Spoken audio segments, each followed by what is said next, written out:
Y'all hear it, so y'all know what time it is.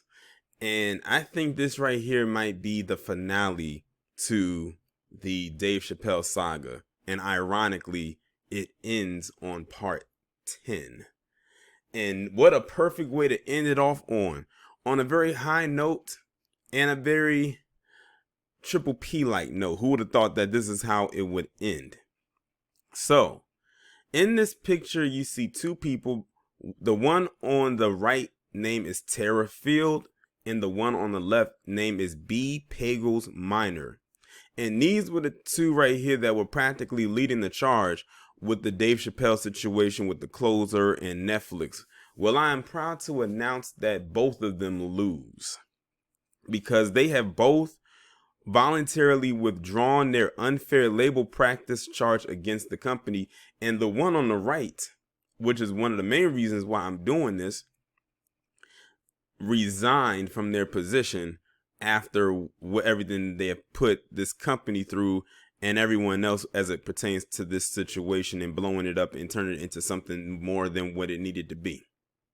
But I'm going to go ahead and read this article coming from NBC News that was posted November 22nd, 2021. Tara Field, a Netflix employee at the center of worker-led protests against Dave Chappelle, is resigning from the company, she said Monday. Well, they said Monday.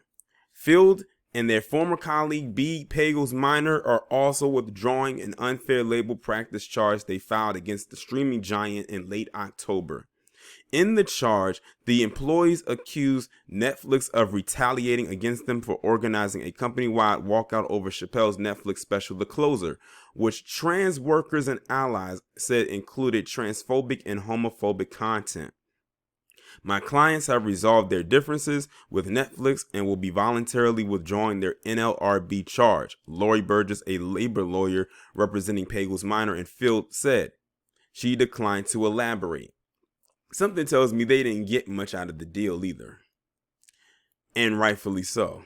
A Netflix spokesperson said the company and employees have resolved their differences in a way that acknowledges the erosion of trust on both sides, and we hope enables everyone to move on. The spokesperson would not confirm whether the employees had signed a settlement agreement. Something tells me they probably didn't, and if they did, it's for a very small fraction. In October, Pagels Minor, who was black and trans, I think we can pretty much pinpoint which one that is in the picture, was fired while organizing the walkout. The company said Pagels Minor had leaked confidential information, which the employee denied. Pagels Minor previously helped lead the trans employee resource group at Netflix. Field, who was also trans, was suspended after attending a director-level meeting they were not invited to. Now, listen to this. The black one got fired, but the white one got suspended.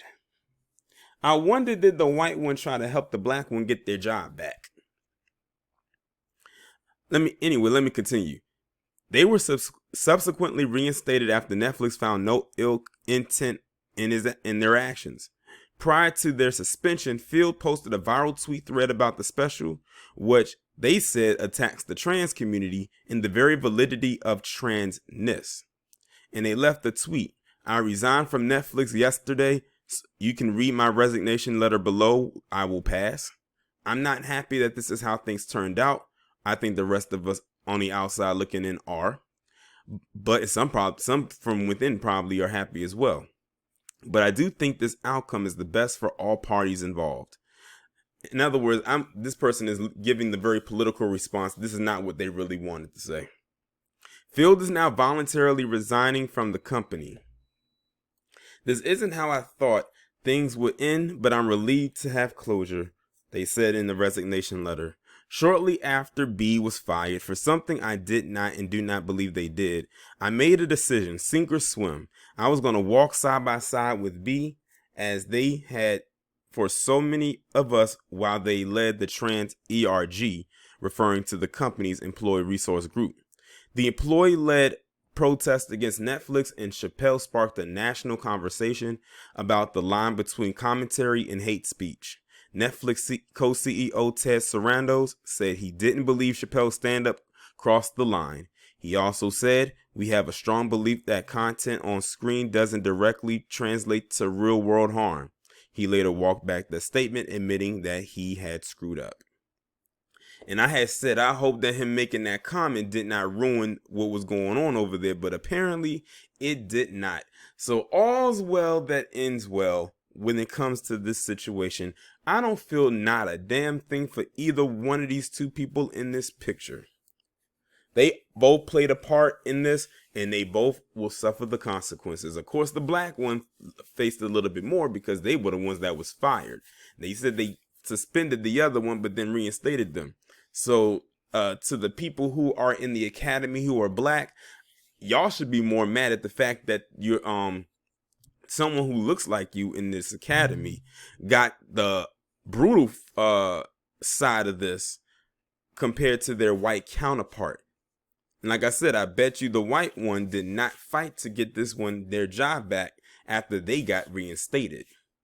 But they ain't gonna talk about that though. Let's just gang up on the black man, right? That was the whole goal. And make a mountain out of a molehill for over a damn month. But brought more ratings to Netflix and had a lot of people watch Dave Chappelle. Some people who may have stopped watching him started watching him. He gained a lot of new people, a lot of returning people, and the subscriptions for Netflix went through the roof. So really, all of this that they did to try to hinder Netflix ended up helping Netflix. And that's how silly these two are. But that's fine, because now they can pack up all their shit and maybe, since they want to be a clown, they can head right down to their local circus. Because I hear that they're looking for a few more clowns for their nightly routines. Their nightly masterpieces under the big top. Well, all's well that ends well. I think this might be the cap on top of the Dave Chappelle series, because I was wondering what the next update was going to be, and this is the perfect one right here. What a way to end it off. And I already have the perfect name for the thumbnail of this, as well as the perfect name for the title of this. I'm not going to say it here. I'm going to let the reveal speak for itself. But until next time, I'll talk to y'all later.